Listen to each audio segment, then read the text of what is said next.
interest was a purely personal one. It came from my own experience being in training sessions, being in teaching sessions, receiving input, and finding that actually after a certain amount of time, I was finding it quite hard to concentrate. However interesting the stuff was, I needed to stop and just have a pause and think about what I'd been doing before getting more input. And I talked to other people about this, and they said, oh yeah, and I experienced that too. Not everybody, but quite a lot of people. And then I read about it a bit, and I read in particular a wonderful book by somebody called Tony Crabb. And it was called, what was it called? Busy. And I'll give you a quote from that book. He said, "The brain is not built for constant busyness. It needs a break. I can only kind of focus hard on something for a few minutes, and then I need to stop, do something else, and come back to it."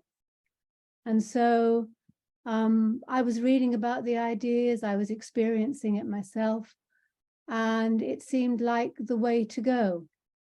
And I got interested in some ideas in NLP, which were also saying the same kinds of things. And people were talking a lot too at the time about mind, body, emotions all being connected. And those ideas have become very widespread now and very widely accepted. But I think 20 years ago, they weren't. And it was fairly new to be saying, actually, we don't just need to teach people's minds, we need to help them be comfortable in their bodies so they can learn better.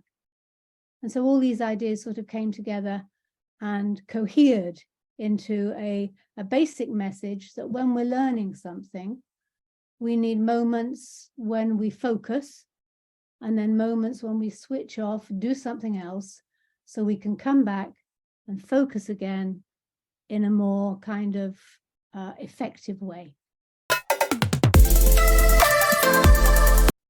One of the key things is to tell students why we're approaching things in this way. I think if you suddenly start stopping what you're doing, changing activity without any explanation, they're going to wonder what on earth's going on.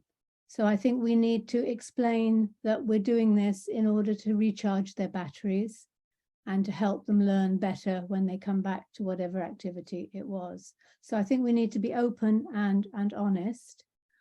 And I think we need to just notice that even though we may not need a break when we're teaching, because we're involved in what we're doing, it's not the same when you're receiving the input. And we sometimes forget that. And that, in fact, if you look at TED Talks, I don't know whether you've seen any of those, which are wonderful. They're 18 minutes long deliberately, because that is gauged to be the kind of time span that people can pay attention in a fairly conscious and engrossed way. And that after that, we begin to lose the thread a bit. So we need to bear that in mind, I think, when we're teaching, is that every 15 to 20 minutes or so, we need to stop and do something different. And if we're teaching teenagers, then it needs to be a bit less than that. It needs to be about 10 minutes. And if we're teaching very young children, then probably 5 minutes is plenty. Switch, do something else, and then come back. And you might be asking, well, what do I do in those times when I break and stop? And well, it doesn't really matter. You can do something very, very simple like, okay, everybody, just stand up and stretch. Sit down again. Okay, let's carry on. Okay, simple as that. It could be a simple physical exercise. It could be a quick word game. You could ask them to think of the favorite word they've had in the session so far. It doesn't really matter what it is. It can be mental or physical. It just needs to be taking them out of what they were doing in order to put them back in more successfully afterwards. And always to tell them why we're doing it, always. So we get them on board, have their support and their collaboration.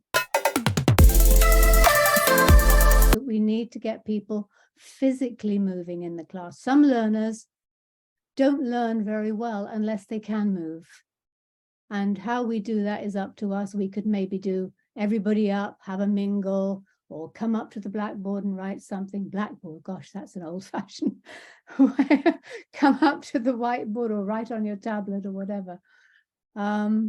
We need to find more drama activities, anything that gets people up and doing something physical with your body. I brought along today a couche. These are great little things that you can use in the classroom, just to get people playing with something, handling something. They use them sometimes in primary schools in the UK to help de-stress pupils. So it's something physical they can actually do.